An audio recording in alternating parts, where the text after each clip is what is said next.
Welcome, welcome, welcome, everyone. And let us pray. That's the most important thing. All together.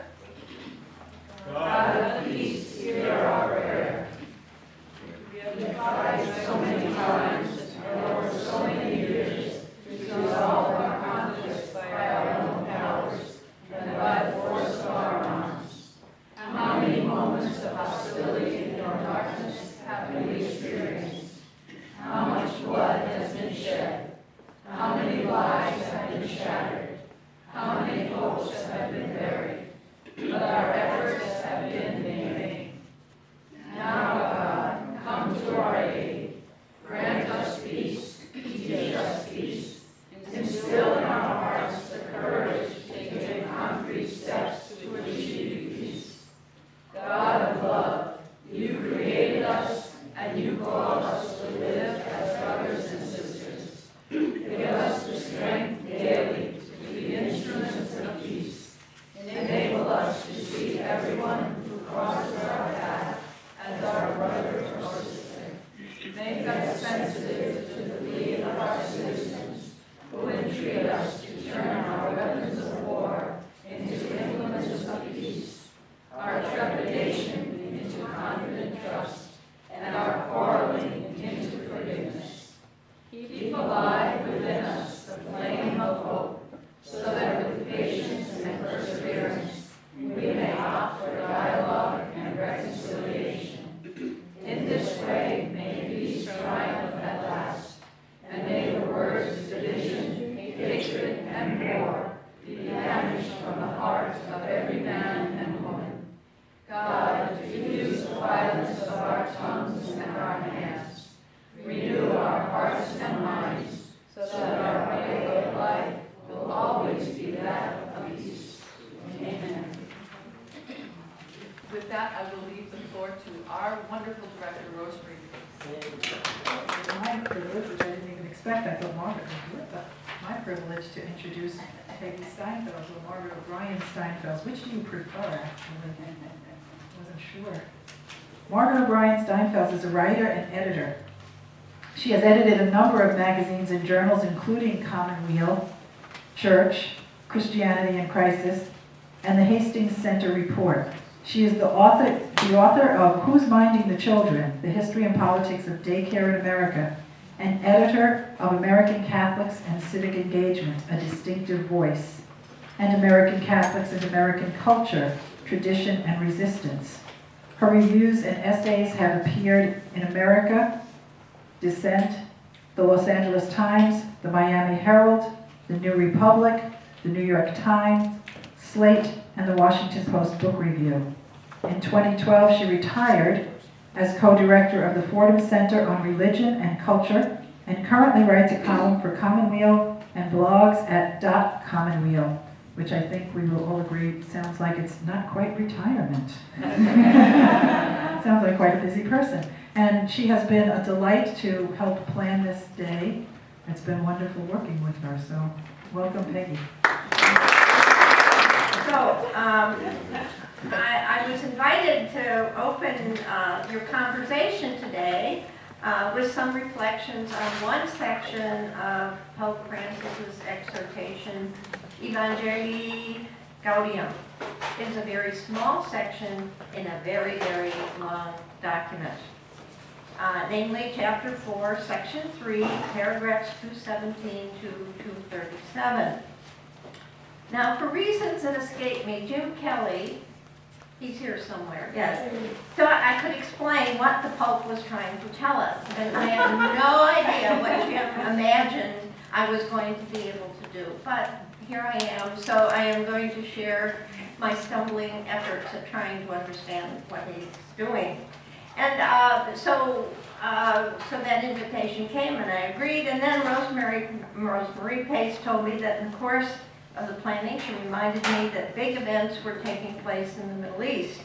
ISIL's incursion into Iraq began to make the news with the routing of the Iraqi army, the beheadings of both Muslims and Christians in that part of the world, and the imposition of Sharia law, at least as ISIL's version of it, on the territories it had conquered. Not long after that, on his way back from South Korea, Francis commented on these events and the possibility of military action. And more recently, a Vatican gathering addressed the issue of ISIL's violence in Iraq and Syria. And finally, one more thing. Since all that conversation went on with Rosemarie, I've read parts of Austin Ivory's new biography of Pope Francis, which goes into great detail about Argentinian politics, both religious and secular, and about Francis's experiences and responses to those events. Experiences and responses that I think are reflected in Evangelii Gaudium and in the section we are going to be talking about. So in keeping with the theme of war and peace, these reflections are sort of aimed at a moving target, those 5 territories that I've just mentioned. And so what should we as citizens of the indispensable nation make of the Pope's words in chapter 4, section 3, of his words on the plain and of his own experiences as a citizen of Argentina, as a Jesuit, as a cardinal, and now as a Pope in whom many people vest very high hopes. So I'd like to begin with just a few elementary points. 4. What is an exhortation? Is there a distinctive quality to this exhortation by Francis? What are the 4 principles that in section 3 attempted? What are they trying to tell us? What are they suggesting? Do they illumine the situation we find ourselves in vis-a-vis U.S. policy? Do they offer any insight into the Pope's informal comments? Are they inviting us to think for ourselves, perhaps? And the 4th elementary point, what kind of questions should we ask ourselves about the current situation in the Middle East? Do the Pope's 4 principles offer any help? How do our experiences, knowledge, and reflections on U.S. policy intersect with those of Francis? So first, what is an exhortation? You may all know this. I had no idea that an exhortation was a particular kind of papal statement. So I went to Wikipedia. And an exhortation is an address or communication emphatically urging someone to do something. I suppose it's a bit like an editorial of the sort that I used to write, except that in this case it is a much, much, much longer editorial. An apostolic exhortation is a communication from the Pope that encourages the community to undertake a particular activity, but does not define Catholic doctrine. It has less formal authority than an encyclical, but more than other kinds of ecclesiastical letters. Apostolic exhortations have been issued after a synod of bishops. Evangelii Gaudium is the Pope's response to the synod that took place on the new evangelization. That synod was called by Pope Benedict, and it met in Rome in October 2012. This exhortation, the Pope's exhortation, here, just to show you, I actually have a copy of it, appeared a year later in 2013, so about a year, last year at this time. Now, Francis did not attend the synod as the Archbishop of Buenos Aires, but he wrote the exhortation because in the meantime he had become the Pope. Many readers have observed that Evangelii Gaudium is something new in the way of an apostolic exhortation, and I think I agree, although I could be corrected. Is there a distinctive quality to Francis's writing here?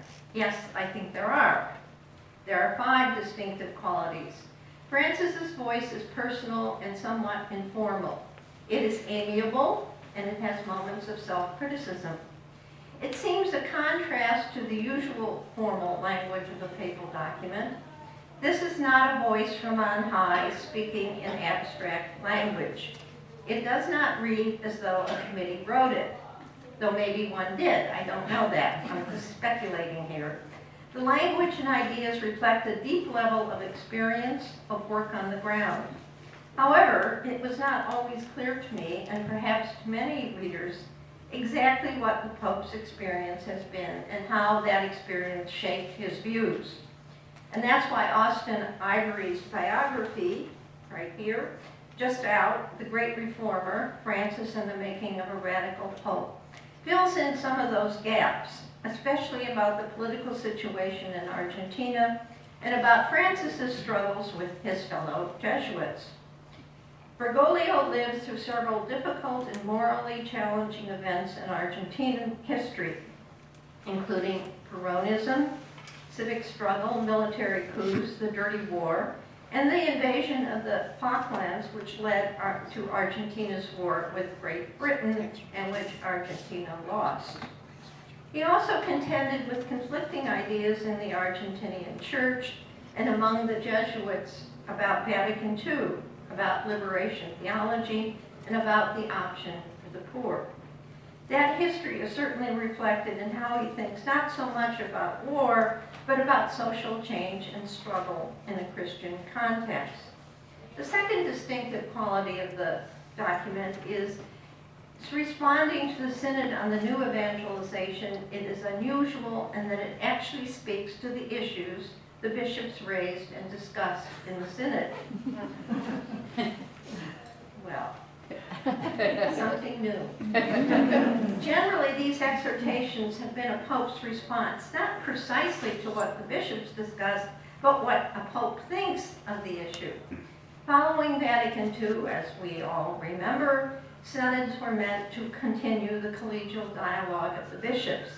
That hasn't been the practice, and the, quote, papal rather than episcopal exhortations responding to them are one side of the way in which the synods have drifted from their original purpose.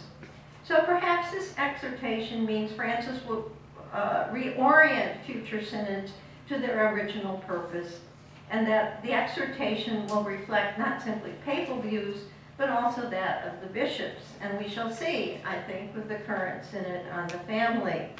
I'd also just parenthetically point out Patrick Ryan, S.J., had a session at the Fordham Law School, actually on the very section we're talking about, and he pointed out that this exhortation quotes more bishops' conferences, which, as we know from Pope Benedict, are not authentic voices of the church, than any previous synodal exhortation. So one sign of perhaps a shift in what the Pope is reading anyway. The third feature, I think, is that, I'm just going to call it EG from now on, if you don't mind, is discursive, by which I mean it is conversational and exploratory. It wanders. It makes no claim to definitive or even quasi-definitive answers on the underlying question, the state of the church and its evangelizing and its mission to the world. It also addresses issues beyond Pope Benedict's original concern in calling the Synod, namely secularization, especially focused on Europe. EG is definitely from the other worlds which exist on our planet, where the church lives, worlds where there are many challenges besides secularization that the church has to deal with. Fourth distinctive feature, it is very long. Francis jokes that some may find it too long. That depends on your patience in reading it, and I suppose your devotion to papal documents. But I agree with him, it is too long. It also moves from subject to subject without offering an explanation about how they are connected. I found it hard to keep all the pieces in mind, and although I've never taught high school grammar, I do think the Pope should have had more transitional sentences and paragraphs. And I am not sure he followed an outline. And fifth, and finally, what is distinctive is it's elusive. What is Francis saying, and to whom is he speaking? So to the church, of course, and to the bishops, and to all of us, but also one suspects he is more particularly speaking to the churches of Latin America, Africa, Asia, and then of course to Europe and North America. We are accustomed as Europeans and North Americans to reading and interpreting such documents from our own historical and cultural context, which we have shared with every pope, I guess, since Peter. Now we can listen as a Pope speaks as a Latin American to South Americans, Africans, Asians. I think we have to retune our ears and check our preconceived ideas about politics, economics, and culture. Of course, there are common strands, and of course, there are common experiences. But there also are illusions and ideas that we will have to work to hear and to understand, perhaps to find relevant to our situation, or perhaps not. So, to Section 3, paragraphs 217 and 237. The chapter heading here is the common good and peace in society. In paragraph 220, Francis has something to say about citizenship. It seems to me a sadly neglected topic in the U.S. at the moment. He writes, "People in every nation enhance the social dimension of their lives by acting as committed and responsible citizens, not as a mob swayed by the powers that be." And he continues, "Let us not forget that, quote, responsible citizenship is a virtue and participation in political life is a moral obligation." And here he is quoting from the U.S. Catholic bishops' quadrennial letters on faithful citizenship. But how many Americans think of citizenship in that language, virtue and moral obligation? At this time in our history, many Americans are more likely to have a highly partisan notion of citizenship and to see political party platforms as the essence of the common good. And that, I think, is true of Republicans as well as Democrats. Perhaps we are mobs swayed by the parties that be. In introducing his 4 principles, the Pope says they are for guiding the development of life in society and the building of a people where differences are harmonized within a shared pursuit. Maybe one of the things we want to talk about is shared pursuit. So here are the 4 principles, and perhaps that illustrate what I mean by elusive. What exactly is Francis getting at? I've reread these many times, and even now, they are not entirely clear to me, as you are about to see.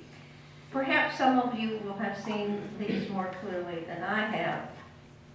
And how do these lead to peace, which, as he said, is not the mere absence of violence?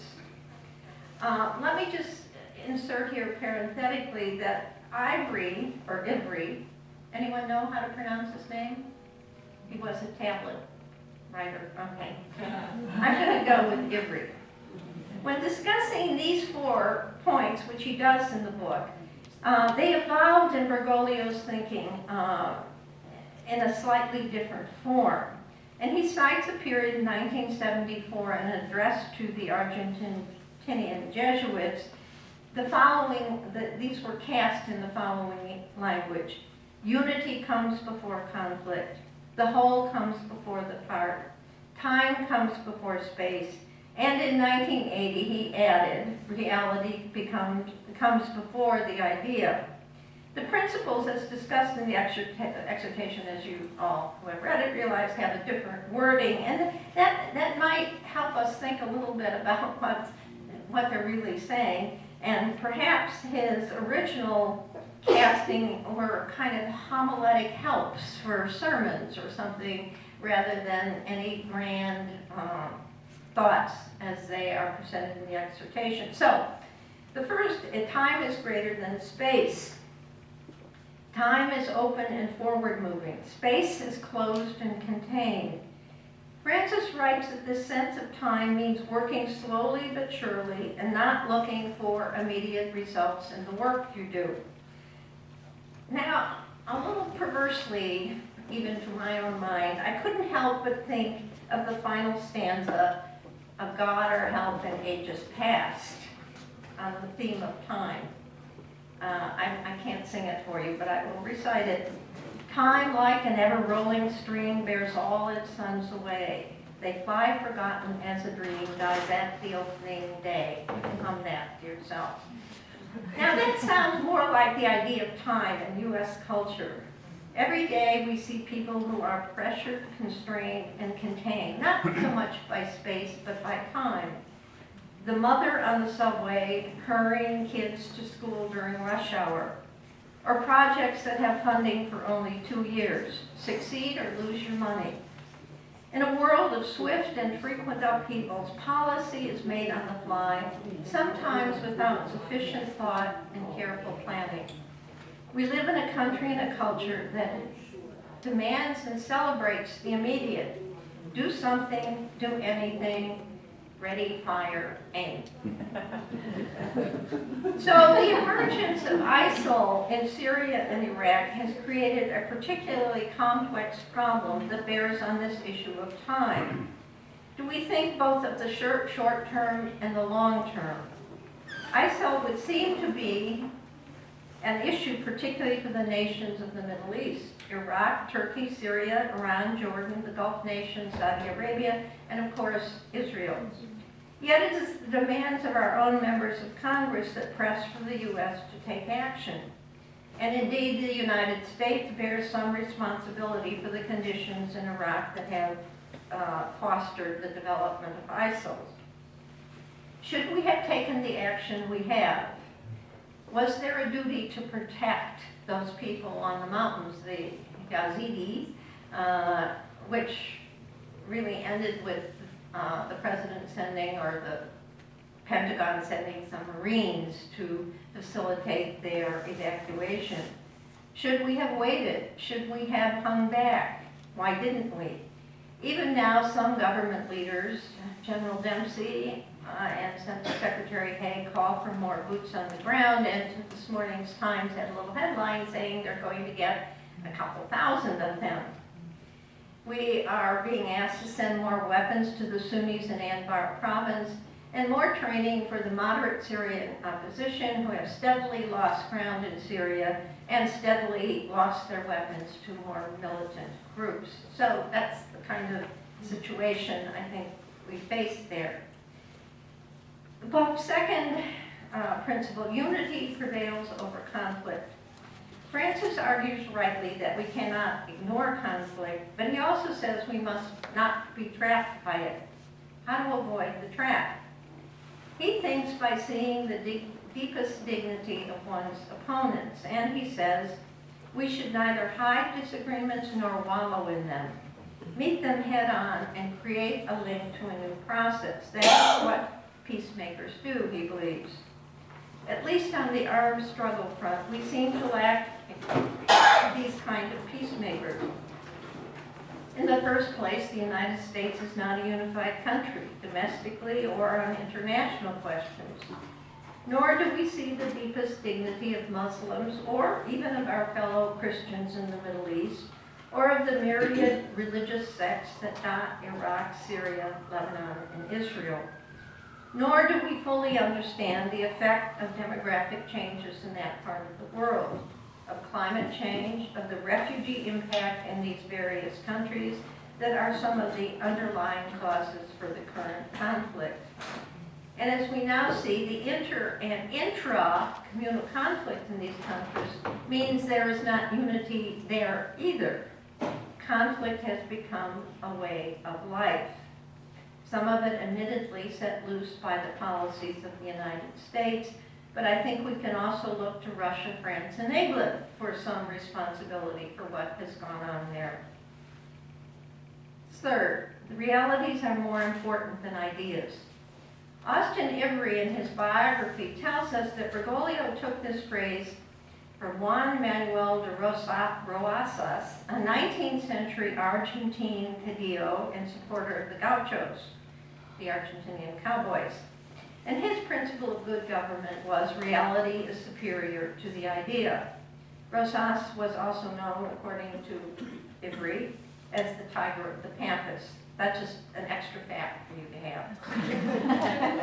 During the Dirty Wars, Argentine society was divided by ideology. This included the church, and perhaps above all, it included the Jesuits. Francis is reported to have avoided ideological battles, though he seemed to be the source of some of them, at least in Ivry's telling. in the sense that he was anti-ideological. So I think we all can see the way in which anti-ideology can be an ideological position. It reads reports that Francis focused on keeping the peace among the Jesuits and doing what he could during the Dirty War to assist those under threat of arrest and of execution. So in a sense, he's being a peacemaker in a very ununited religious order. In this period, he served as rector of the seminary and then provincial of the Jesuits. He was very focused on pastoral concerns rather than on political or theological issues, and some of this is what brought him into conflict with other Jesuits, other members of the order. So is the Pope saying to us that ideologies or ideas should not frame the way we analyze the world around us? But how should we examine the reality around us? Does he think that ideas are of little use? I think, at least from my point of view, I think ideas are important in shaping the way we see reality itself. And isn't that the conundrum faced, for example, a recent example, by the citizens of Ferguson, Missouri? The police have their ideas about the citizens of Ferguson, about Michael Brown and his friends. On the other hand, the citizens, black and white, Brown's parents, his friends and peers also have their ideas about the police and about the mayor and about other actors in this terrible drama. How does anyone break out of his or her idea of the other to see reality? Which reality and whose reality are they to be uncovering? Let me give another example on the foreign policy area. Post-1990, Madeleine Albright, when Secretary of State in the Clinton administration, declared the United States the indispensable nation. Many Americans share that idea. We believe that we are the indispensable nation. All would collapse without us. Many other nations think this as well. As a consequence, others wait to act in order to see what we will do. We are pressed forward to take action as the indispensable nation, ready, fire, and aim. What would it look like if we thought of ourselves not as indispensable, but as a nation that enabled others to avoid their responsibilities? That's part of the idea of reality things that popped into my head when I was reading this. And fourth principle, the whole is greater than the parts. We who took geometry, and I know those of a certain age all did take geometry in their sophomore years, we know that the whole is the sum of the parts. How does it become greater than the parts? Francis uses the image of a polyhedron, which is a solid in 3 dimensions with flat faces, straight edges, and sharp corners. I don't know how that exactly illumines the principle, but we can imagine, I suppose, a situation in which a group effort in which many contribute produces an outcome that exceeds all the efforts that went into it. But how rare that is and how unusual. So it strikes me that these 4 principles are food for thought and perhaps for a change in direction. I have to say, in my rereading of many of them, not only did that stanza come to mind, but one of my mother's sayings came to mind. So to be a bit irreverent, that saying was, "A stitch in time saves 9." Something to think about, something to order your life around. Finally, Francis's comments on the flight from South Korea offer an example of the indeterminacy of his thinking, by which I mean he's not telling anyone what to do. He is offering a perspective on how to think about what we might do, about the militants then overtaking Syria and Iraq. And let me just quote a little bit from that statement, which of course was really very informal and ad hoc, one of his famous answers to some unknown reporter. He says, "In these cases where there is unjust aggression, I can only say that it is licit to stop the unjust aggressor. I underscore the word stop. I don't say bomb, make war, stop him. The means by which he may be stopped should be evaluated. To stop the unjust aggressor is licit, but we nevertheless need to remember how many times, using this excuse of stopping an unjust aggressor, the powerful nations have dominated other peoples, made a real war of conquest. A single nation cannot judge how to stop this, how to stop an unjust aggressor. After the Second World War, there arose the idea of the United Nations. That is where we should discuss, is there an unjust aggressor? It seems there is. How do we stop him? But only that, nothing more. And then, as I mentioned, the Vatican itself had a conference early October about this question. And the headline on the Catholic News Service story, Vatican says ISIS must be stopped with force. And just let me quote a little bit from the story. Extremist groups in the Middle East, including the Islamic State, must be stopped with sanctioned military force and through dialogue. One cannot be silent, nor can the international community remain inactive in the face of the massacre of persons. That was a statement from October 4th. And it was a Vatican summit on the plight of Christians in the Middle East. The participants at the meeting reaffirmed that it is licit to stop the unjust aggressor, always in accordance with international law. And it was Pope Francis who convened this conference because of the growing concern and desire to do something about the situation of Christians and other religious and ethnic minorities. Those who were at the summit included nuncios based in Syria, Jordan, Iraq, Egypt, Israel, Palestine, Iran, Lebanon, and Turkey, as well as top Vatican officials. A communique marking the end of the talk said, the activity of some extremist groups is a cause of grave concern, particularly the so-called Islamic State. So they're kind of including in that some of the groups fighting in Syria. In the face of the massacre of persons merely because of their religion or ethnicity, etc., in the face of decapitations and crucifixions of human beings in public squares, in the face of the exodus of thousands of persons and the destruction of places of worship, the world cannot remain indifferent and something must be done. The summit participants supported an internationally sanctioned armed response to stop an unjust aggressor. They said the resolution of the problem, however, cannot be entrusted solely to a military response. And they called on Muslim, Christian, and other religious leaders to do more. They also asked that those Christians who had been forced from their homes be guaranteed the right to return, and that we cannot resign ourselves, the statement said, to conceiving of the Middle East without Christians.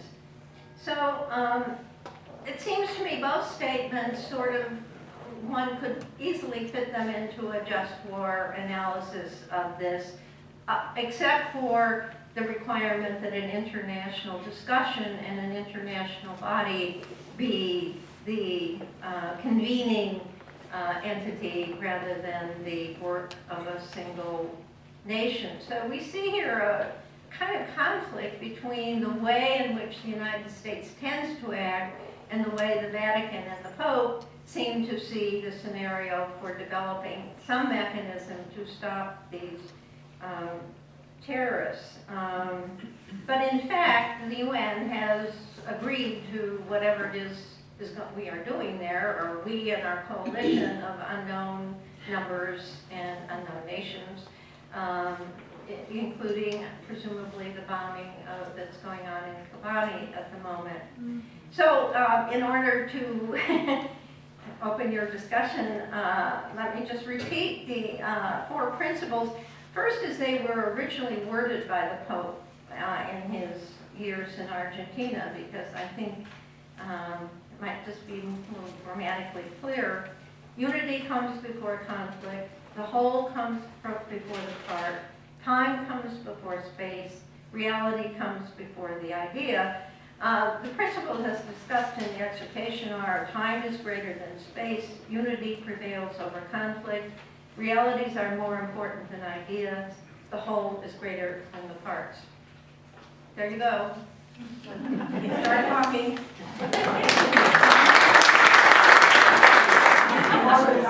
This will facilitate. Thank you so much. Oh my goodness.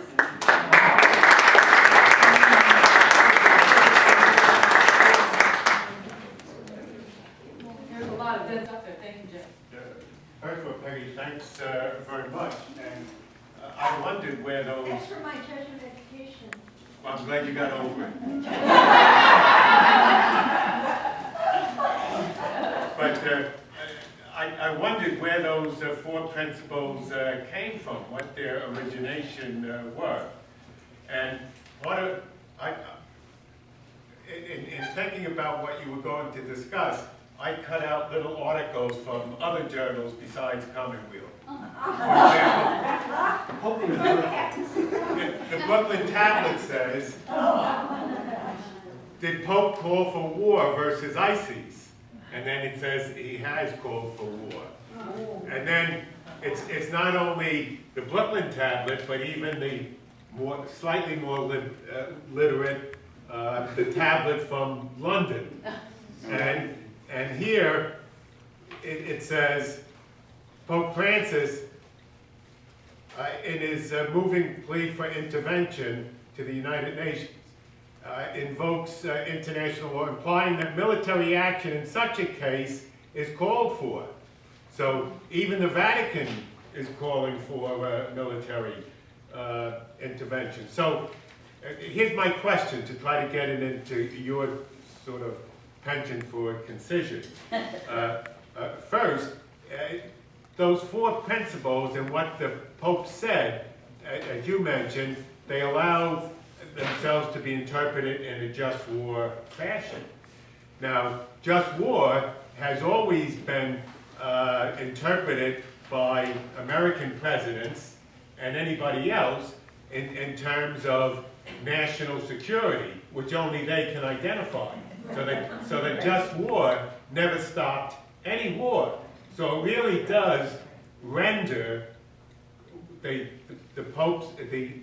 Church's evolving teaching on, war never accomplishes anything. Violence leads to more violence. So my question is, has Pope Francis, in those four, to use your kind word, elusive principles, sort of given up the game? They don't seem to be strong enough to resist the co-option of just war theory. I agree. But I do think if you read whoever wrote down the statement on the airplane as it was bumping through wherever it was pumping through, and the Vatican statement, they kind of couch it or surround it with other kinds of ideas, which of course I think we can count on our government probably not paying very much attention to, but we could pay attention to those. And one of the things that I find as this moves on, this conflict,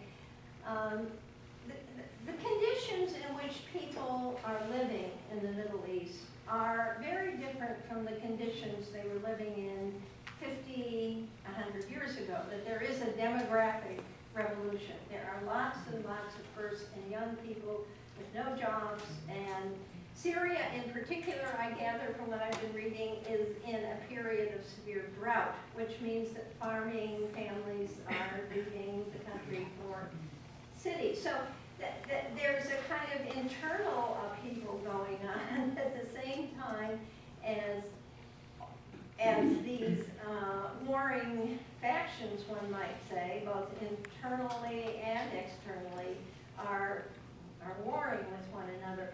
And one of the things that did come up early on in this is that, the business, the UN resolution or requirement of the duty to protect. And that language was used, as you recall, when the the group of Yazidis were trapped on some mountaintop and were ultimately, I guess, rescued, not without some deaths, by the Kurds, the Iraqi Kurds, and some American forces, of whom we know nothing.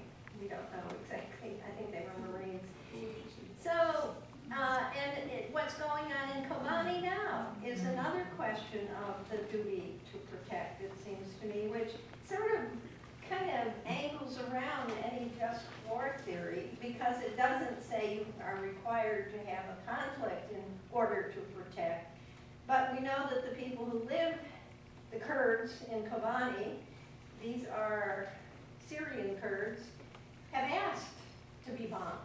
They have asked us to find out. So the whole question of what people expect of us, what our own Congress seems, or some of our congressmen and women seem to demand, make it very hard to make these calculations, I think.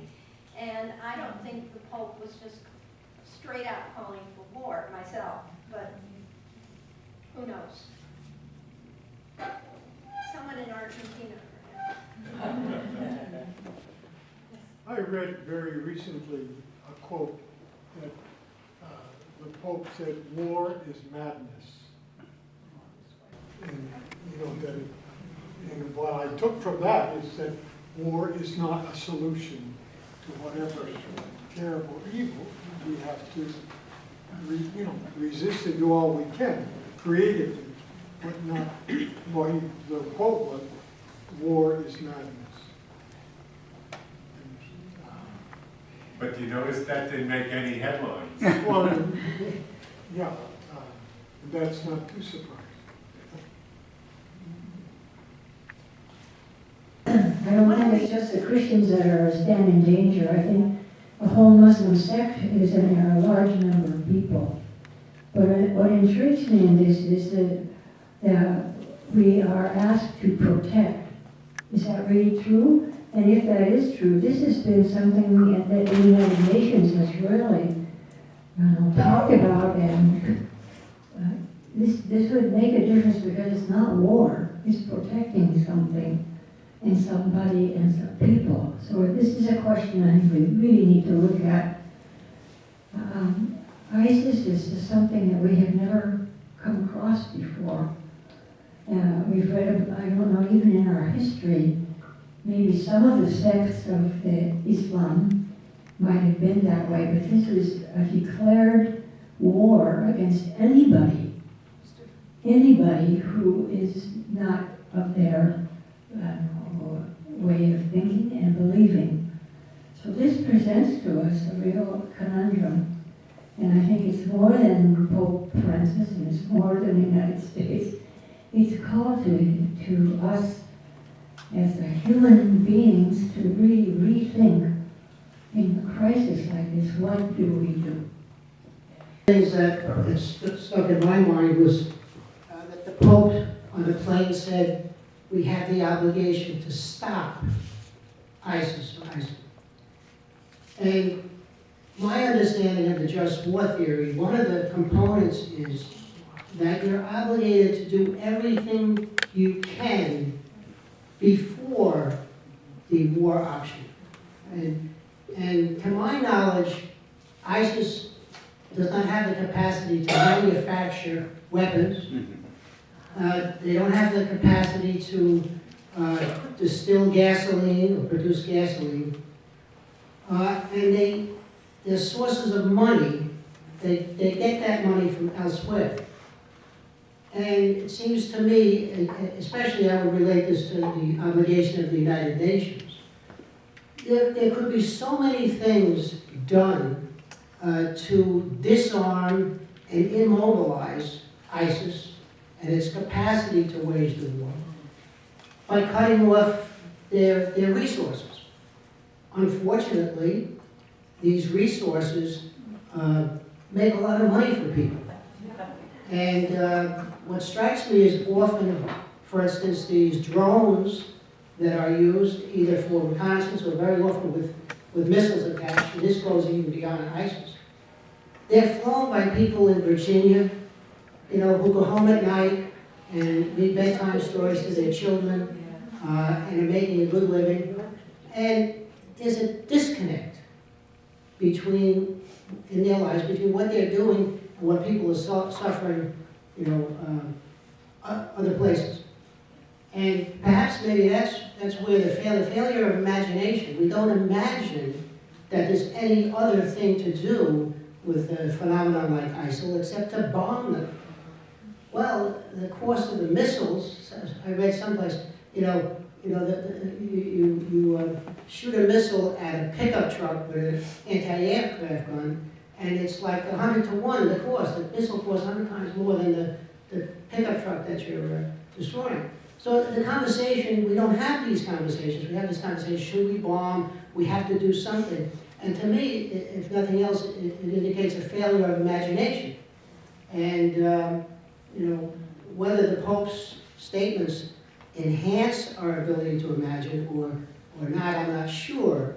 But, you know, if we would only do the little things in advance, we wouldn't have to face these big problems at the end. And I'll just throw one other thing in. Education. You know, the people that are perpetrating and the people who are being victimized, a lot of times, they don't have the education to imagine themselves a different way of dealing with the problems that they're facing. Margaret, Moira, and Doug's comments. What my thought was, and I was trying to understand, Margaret, as you were mentioning the principles. I kind of read it, but I read it very quickly. So I thought those elusive principles that you mentioned, it seems to me how I'm understanding them, but I'd have to do a little bit more. I'm coming more from my background in facilitation and all the groups that I work. That I think what Pope Francis is trying to say when he talks about unity comes before conflict, it's that whole movement that so many groups are working for, saying that unless we understand our oneness, our connectedness, our interrelatedness, we really are not going to be able to reach peace. So it seems, so I was wondering if that's what he was meaning, that if this unity before conflict is when you work with a group, and all the groups I've known that are working on peace and conflict resolution, is how do you find that common ground, that unity. And then that whole idea of what is it, the whole comes before the parts. Again, it's not working, is it? Just hold it. Just hold it then, all right, I can't move. Okay. Again, that kind of relates to something similar, and I'd have to think more in terms of my training to say it differently. But it's the whole idea that the whole is there, and do we look at the whole? And then when we look at the whole, we realize that we're all parts of those whole lines. Each of us, you know, are part of the greater whole. And the time comes before space. It's a little bit more challenging to me what he means, but I want to go to the reality before the idea, because someone, and I read it recently, it's not our diversity and our differences that's the problem. It's our perception. It's our judgments. And so maybe that's what he means before the idea. You know, and when you work with groups, is what's the common reality? What's the shared reality? Because it's our reality really is formed from our ideas. So anyway, I was just wondering if he was operating out of this new cosmology without even realizing it, because that's what I was hearing. I was struck by the fact that we in America are caught between. Like this. Well, It comes and goes. It goes in and that we're struck between Vietnam and Rwanda. I mean, some of us we're not going back to Vietnam, and some of us in our communities are, oh yes, Vietnam was fine, and they're very proud of having fought in Vietnam now. And Rwanda was such a nightmare and such a guilt-provoking event. Why didn't we do something? Why didn't we help? So I think we as Americans are, we hear these horrible stories in the media, Nigeria, where they're kidnapping little girls, and these horrible things happening throughout the world, and And unlike Christoph, who's giving us some suggestions, most of us have no idea how to approach it, and I don't think our government does either. And I'm not quite sure our Pope has offered us anything more than looking at it in perspective. But in terms of action, we do, as Americans, want to point, shoot, and then aim, or whatever that meant.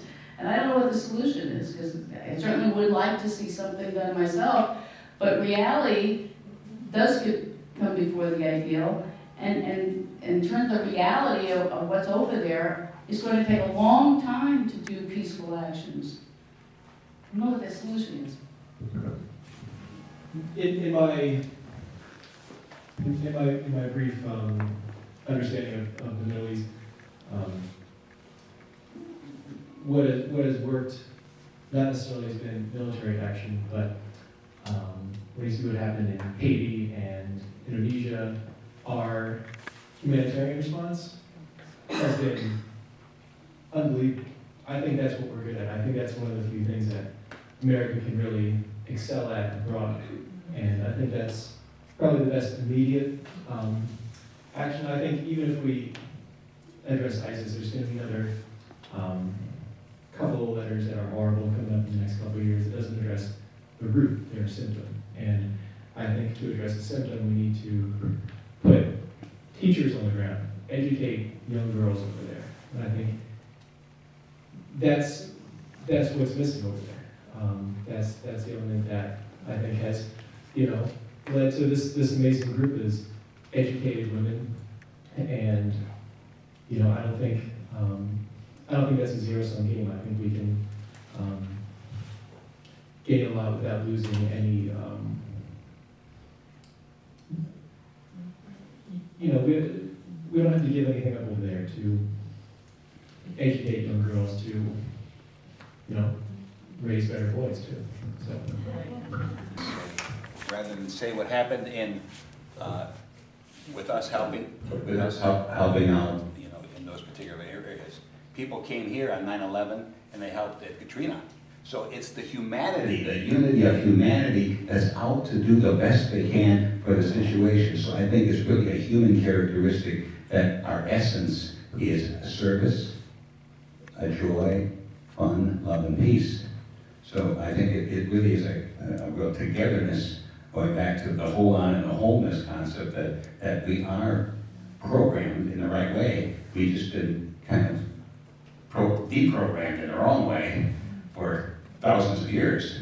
And we have to overcome this us against them, and we against those people, and we have to become more of the oneness that we really are, because it all comes back to we're all made to the image and likeness of God, whether you are a Christian, a Muslim, or whatever, and we're all kind of in that human family. And so I think it's partly just that we're all programmed that way, and everybody wants to help the other person in a sense. And I was just thinking about the other thing that Doug over here talked about. What about the food that these guys eat? How do we stop them from maybe starving? I mean, they could probably eat the stuff on the ground or something, but I'm just saying, where are they getting their nourishment? So maybe that's another little detail, tiny detail, of maybe figuring out how we can get them not to have food so that they can't go on. This isn't giving a solution, but and this is like preaching to the choir, but we produced ISIS. Yes? Yep. Basically. Yep. They say that most of these people have come out of, a lot of them came out of our prison camps in Iraq, festering there in the de-Baathification. And we know, it's facts, right, of the torture that went on in these horrific prisons, particularly Abu Ghraib.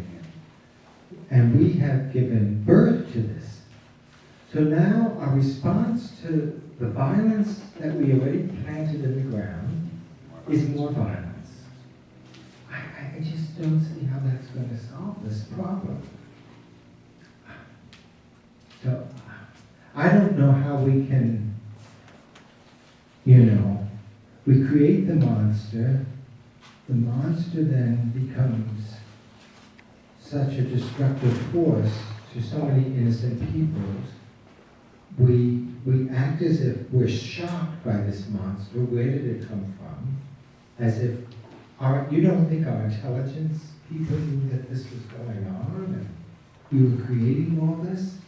And then we're now more justification to keep the military-industrial complex going.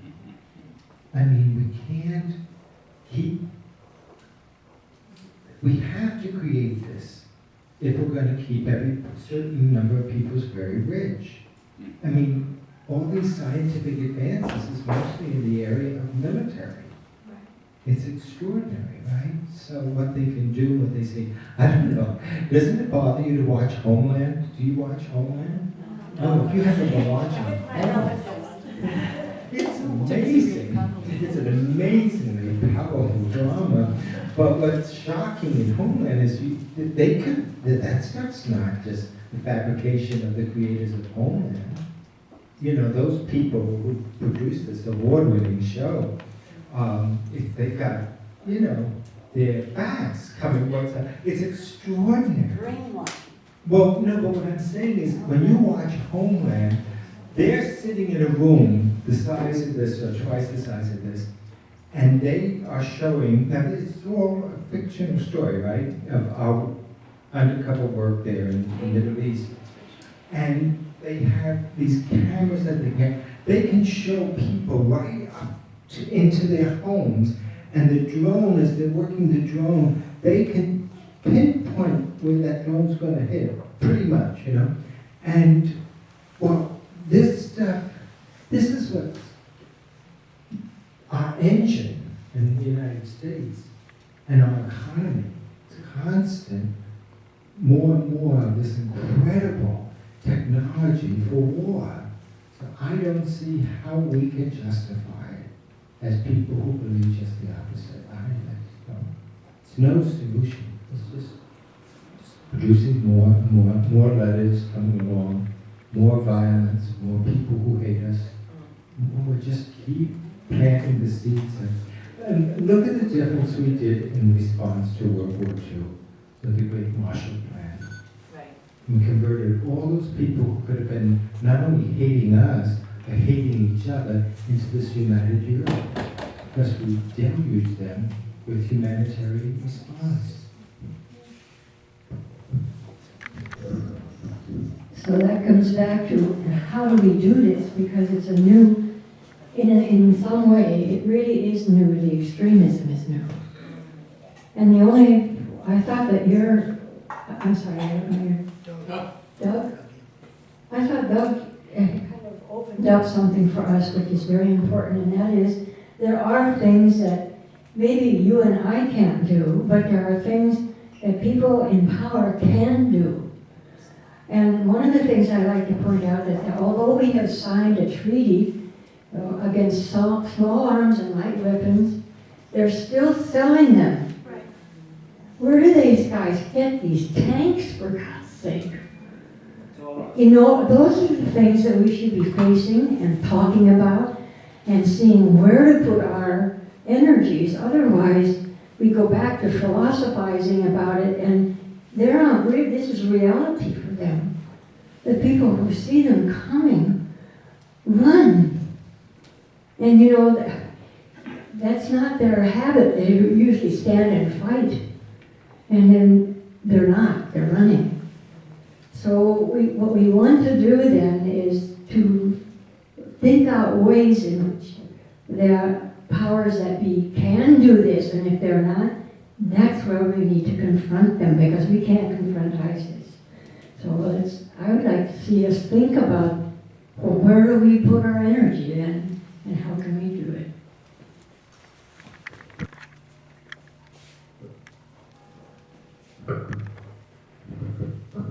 I'd like to get back to the principles, even if they are elusive. My sense is that in his perhaps not very coherent way, the Pope is trying to emphasize wholeness over fragmentation. And especially regarding the third one, reality over ideas. Yes, we have ideas that govern the way we perceive but we always have to be retesting these ideas, and especially as Christians, we're always retesting the idea of God, that God even exists. So reality in that sense does come first. We always have to go back to reality. Do our ideas fit that reality? I would also like to say that it disturbs me, along with Father over here. It seems to me that the worst political abuse that we face in this country is that you can't have, your memory can only go back, can't go back more than a week. The news cycle is very short. So what Father over here was saying is exactly that. We committed terrible crimes in Iraq, but we never knew about that because the news didn't tell us. Now we're getting in the Brooklyn Tablet a detailed article about a group of Christians who were forced out of their home, living in tents, experienced a terrible flood, were taken to a town. They're now living in an unfinished shopping mall, all in great detail. Did we ever read about that kind of detail about Iraqis made refugees in their own country during our war? I don't think so. So, if our memory is so short, how can we possibly deal with these issues? We can't. So that takes care of reality over ideas. It also takes us to time comes before space. We have to go back in time. We have to understand where we're coming from and where they are coming from. Let's see. Okay, so, and definitely unity over conflict. That would be part of it, if we really take the long view. I don't want to belabor this point, but to follow upon the business of going back in time. Americans, I mean, the Iraq War was awful. It was awful that we supported Iraq in its war against Iran, in which gas weapons were used. But if we keep going back in time, and I think it would be helpful because it would help us think about how they, all those myriad groups in the Middle East, see not just us, but see the West. And I think a certain amount of intense reading on colonialism. We don't even have to go back to the Crusades. I think we could just go back to Britain and France. And they're dividing up that part of the world as a result of the fall of the Ottoman Empire and the agreement between Britain and France to divide up that part of the world. And I don't know, it does strike me sometimes that if we could imagine how not just ISILs and their anger and violence, but how more ordinary people in that part of the world see their own political helplessness sometimes, their own economic chaos, and what they see is the West as responsible for this situation. Now, I myself also think that Islam plays a role. I mean, just as Catholicism played a role in how societies develop with the positives and the negatives, I think Islam plays a similar role. I think the role of Israel creates more conflict and struggle for people. Palestinian refugees throughout this part of the world who are neither allowed to go home nor allowed to go find a new home someplace else. That may only make us more confused and throw up our hands, but I think it's important not just to say it's our fault, we're responsible, it's true, it is our fault, we are responsible, but there are other factors here. And there's an interesting book written by Rashid Khalidi about the Cold War in this part of the world, and the Russians and the Americans, and the way in which they played off different people in order to keep the other guy out or to thwart their activities there. So Russia too plays a role in what has gone on and what has happened there. Anyway, that's just a thought about looking to the past, and which I completely agree. I mean, people can hardly remember Vietnam unless they're old enough to have lived through it.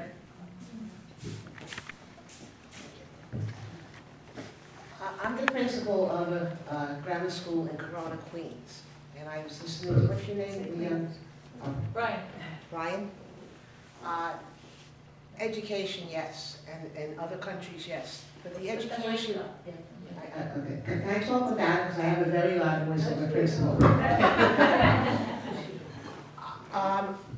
I believe, and I'm hoping my faculty and the students that we teach believe, that everything that we do from the time we walk in that building at 8:15 in the morning until the time we go home, some of us students included at 6 o'clock at night, is centered around peace in all of its forms, how we speak to each other, what we do in the morning to begin the day. And unless we start, now this is a school with 3-year-olds up to 14, so a big range of students. Unless we start in the grammar schools in this country, you're talking about generations, if we don't do something with the generations that's sitting before us in our grammar schools, because they don't know the ways and the words of peace. Right. They actually know the opposite of that. I mean, this is an Hispanic school where you hear a student say, you know, Mexicans are dirty. My mother said Mexicans are all dirty. They're all Hispanic kids, and yet they have these misconceptions about each other, and unless we change, unless my faculty and staff change that where we are, and try to pay it forward almost, when these students graduate and go to high school, they'll remember what we do, what we try to instill in them, and they in turn will try to instill in someone else. We can't do anything about what's happening all over the world.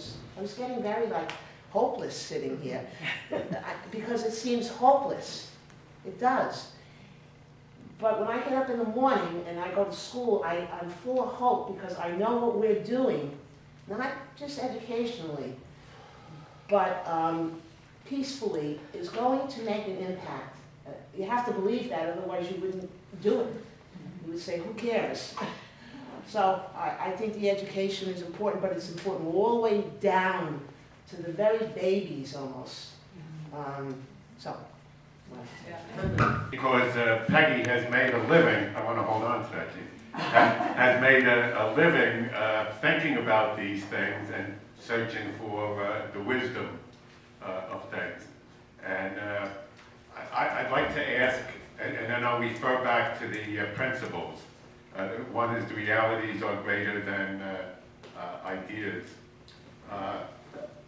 Do you think that America, even with UN help, intervening, and now as you said, I'm going to quit there. Well, you can speak for yourself about paranoia.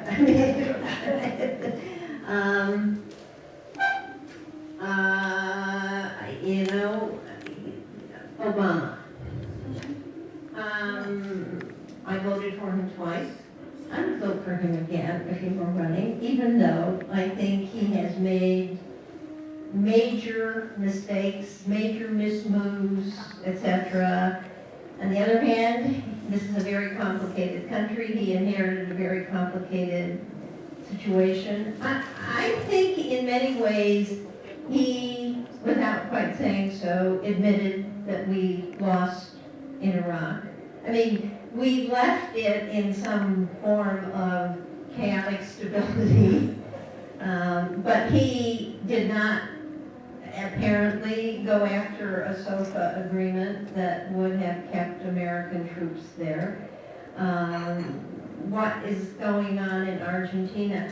I think when you look at Obama, you realize the forces in this country that are arrayed against somebody who I believe, that's not me. It's the system. Sorry. That are arrayed for whatever reasons, and I think of John McCain in particular, who now becomes the head of the Armed Services Committee, and who will be on Fox News and CNN every day calling for more troops. And the minute an American soldier is beheaded in Anbar province, you can be sure, I think, that whatever resistance Obama may have to further conflict, it's not going to wash. And I'm very troubled in a way by General Dempsey and Secretary Hagel seeming to be out in front making policy instead of carrying it out. What was your next thing? Well, does that require of us to, especially on Veterans Day coming up, saying that the real patriotic America would say, we have to leave Iraq, we have to leave, we can't beat ISIS. Everything we do there will just create more enemies, and at worst, the slippery slope of another war. So we have to appear explicitly unpatriotic. Well, that's fine, if that's what you're doing on Veterans Day. I mean, that's something people could do. I do think, however, that if not just ISIL, but al-Nusra and all of these al-Qaeda spin-offs, which I suspect have, varying histories and viewpoints, are not going to be defeated by us because we seem to be half the provocation for their existence. I do think the people there, the countries there, the political leaders there, the civic groups such as they are, have to be the ones to cope with this and manage it however it evolves. And the question, and this is what I meant by the indispensable nation, I think in some ways we hamper and disable other countries by our willingness to be Johnny on the spot with our whatever it is. Sometimes it's the humanitarian relief that is itself a source of new conflict. I mean, I think we have to do that, but we should admit that creating these huge refugee camps is itself a source of more conflict and more terrorists. So, I mean, if we really had the kind of diplomats that the Pope talks of, peacemakers, and I think of Scott Appleby's project in the Philippines, in which he has organized, there is a kind of treaty now emerging in this plot where the University of Notre Dame has sent peacemakers for the last decade. And I think that real peacemakers probably do see things as they really are on the ground, and they don't necessarily shape things by their ideas, but try to discern those ideas of the people who are there. But I don't think we can do that alone, and I don't think we can even, I don't think the West can do it on its own either. And I mean, that's the terrible temptation, because if you are, the white man bringing civilization to the rest of the world, we know that those people can't do it themselves. And, we've got to get over, it's long past the time to get over that idea. I'm sorry, but that doesn't really answer your question, I'm as confused as all of you are. Yes, it's helpful. A personal example from Ireland. I grew up in Ireland was 26 counties. And all of the bloodshed over the years, since I was a young teenager, of seeing all of this was constantly going on. But the first stop that was brought to that, when a group of women from both sides sat down and studied and worked. And then they formed a plan by which they were able to get some families to trust a child from the other religion, from the other side of the border, and to do that. And that program worked really very, very well. So that there is no question about it. I do believe, and also those Ghanese women, I do believe that it's a call to us women. And I don't think we can leave it up at Washington or any other place unless we are willing to do some work ourselves. Where the pyramids were, it was a very highly evolved civilization. And then one day, they stopped. And they went back to the farms, and they just said, no, we're not going to do that anymore. It's not healthy, we don't want to do it. I mean, we assume that's what they said, because nobody knows. The civilization was very, very high, and then it stopped. But the people didn't go anywhere. There was no big war. They just said no. And I think, you know, the people in the army, the people in all the armed forces have to go to the point of saying, do I want to kill myself, or do I want to find another way to use these skills that I've been taught to help people instead of to kill people? Turn all solar weaponry that has been created, solar power, into power for peace. Helping people learn how to farm in a better way that's more sustainable. Helping people, all the people that work for corporations that are poisoning the earth, just say, no, I'm not going to do that anymore. I mean, it's got to be radical. It's got to be something where people are, we have to make people aware of what's going on, because so many people just don't know. And they'd rather live in that, well, it's not my problem. It's not this week's news. But we have to find a way to educate and to involve everybody. You know, in the Philippines, in Ghana, in Liberia, they're saying, this is our problem. Why aren't you asking us? Why aren't we asking ourselves?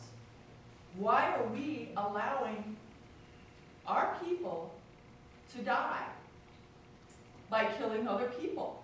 The people who work those drones, they have a cost. They know they're going home and feeding their families, but they know. They can see with those little cameras that they show on Homeland. They can see who they're killing. The fact that they don't have to go to Iraq to do it does not lessen the emotional damage that they're doing to themselves. We have to give them choices. We have to say, you don't have to do that. You can help. You can help be part of the solution instead of part of the problem. And that education, that constant, don't let people wallow in that despair. There's nothing else I can do. This is the only job I can have. The only place is the nuclear power plant. Well, then create something else. Let's do that. Let's do that. Everybody has to do it, though, because it's overwhelming. Maura? I guess documentaries that show these soldiers, and they are looking at screens. That's how they know when to push the button or whatever it is. They are seeing what they're doing. That's the only way they could do what they're doing. And there have been reports of these soldiers, even though they are sitting safely in Denver, Colorado, and going home to have dinner with their families, they are getting PTSD in many cases because they are aware of what they're doing, they're seeing what they're doing, and it's starting to have, at least for some of them, I would say those with the greater conscience, it's having a negative effect on them. So as far as that goes, that is already explicit. That's what they're trained to do, and that's what they are doing, and they know that's what they're doing.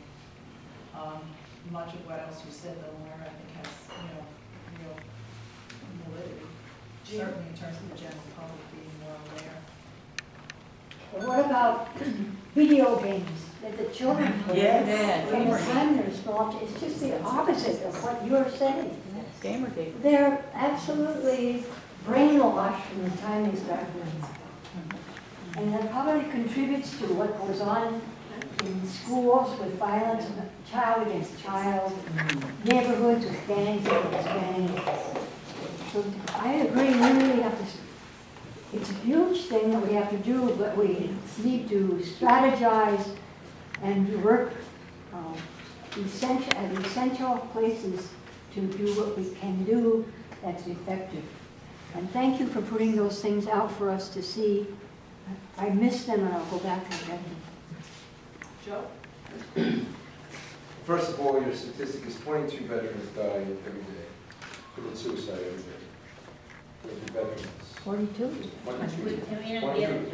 22 veterans die, commit suicide every day is the statistic that's been quoted to me. I have all these mixed feelings whenever we talk about these in all sorts of situations, from invading Iraq to the first Gulf War to, we've had these dialogues in Pax Christi for decades.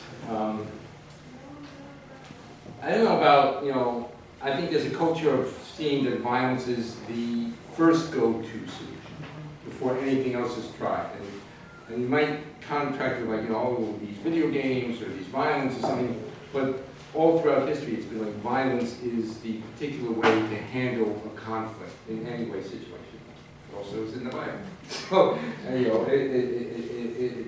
that's how, until Jesus comes along and says, no, this is not that. So I think, personally, we always have to check the violence within ourselves. It's like something I have to struggle with almost every day, checking the violence within myself.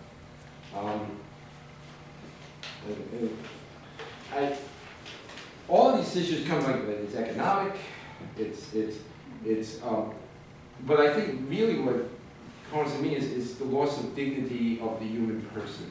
All right. The thing is that people don't recognize people as a human person. I recognize you as either a group or a collective, and you are the collective. You are the enemy as a group, and and humankind has been doing that since almost forever. It's us versus them. I'm us over here, you're them over there. And we've been separating everybody from humankind to deal with. People know I deal with mentally ill. I work with them, and it's always like an us versus them for them as well. It's like it's just a whole us of we feel comfortable. It's a society of sheltering it with us, and then it's them. And we do it, possibly within ourselves sometimes. We are the peacemakers. You are not. We're the people who embrace the nonviolent touch of Jesus Christ. You do not. So you're over there, we're over here. And how do we bridge those gaps in this situation? Education, maybe? I don't know, other things. I think the first thing to possibly try to do is recognizing the human being in everybody, and that's always what Jesus taught me, everybody matters. But I just think, how do you get beyond that? How do you get beyond, the ideology? The 24-hour news has got to have something to fill it up, and that's why we forget. We have a short-term memory because the news needs a short-term memory because we got to fill up our stuff up. 24 hours. At least 3, 4, maybe 5 networks. You might have a channel just specifically, and things happen so fast. The dissemination of information happens so fast in our society today that we don't have time to reflect upon it as much. And it becomes a knee-jerk reaction to almost everything. It's like, this happens, and immediately the next on the television news or on pages of blogs and Facebook, and not the blog, or any of that stuff. So the knee-jerk reaction comes, and we always have to have a formulated opinion right away, about what we should do. And it's always, a quick solution to difficult problems. That's what, I say, we're looking for easy solutions to difficult problems. And what's easier is just bomb the heck out of it. That's an easy solution. So we got to shift.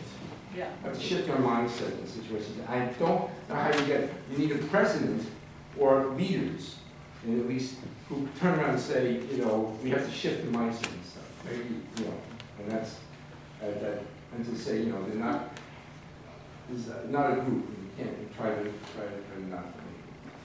And that's a practice we have to do with ourselves, and maybe that has a ripple effect. Yeah. Okay. I saw Father Noonan. Since Vatican II and John XXIII, a great change has taken place in our church's theology about the just warfare.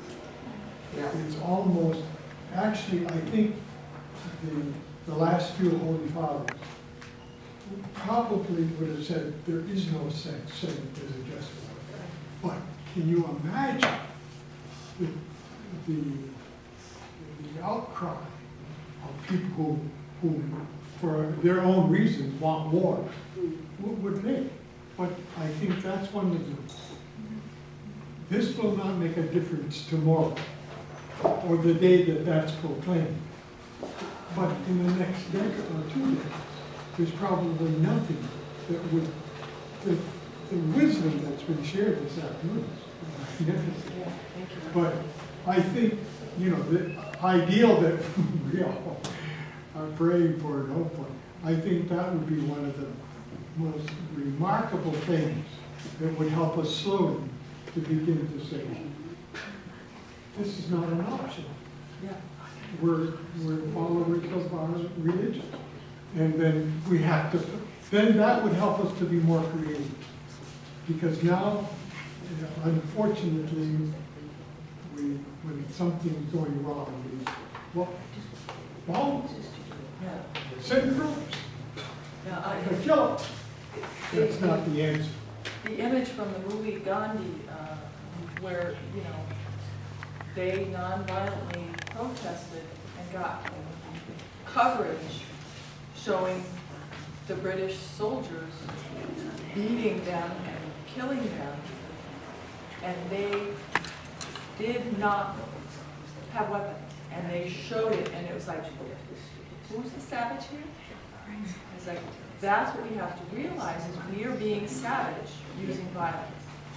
My father used to say, somebody punches you, that's the easy response, punch back.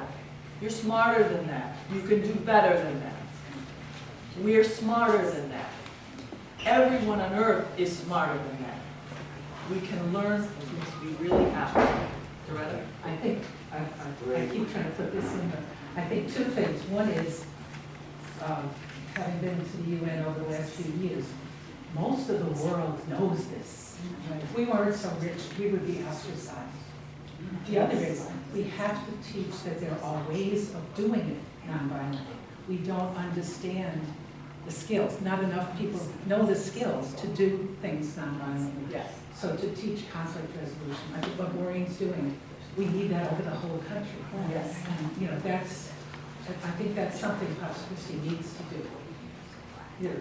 To teach not just, you have to do this, but how. What do I say when he does this? Right. How do I act? Yes. How do I react? Right. So I think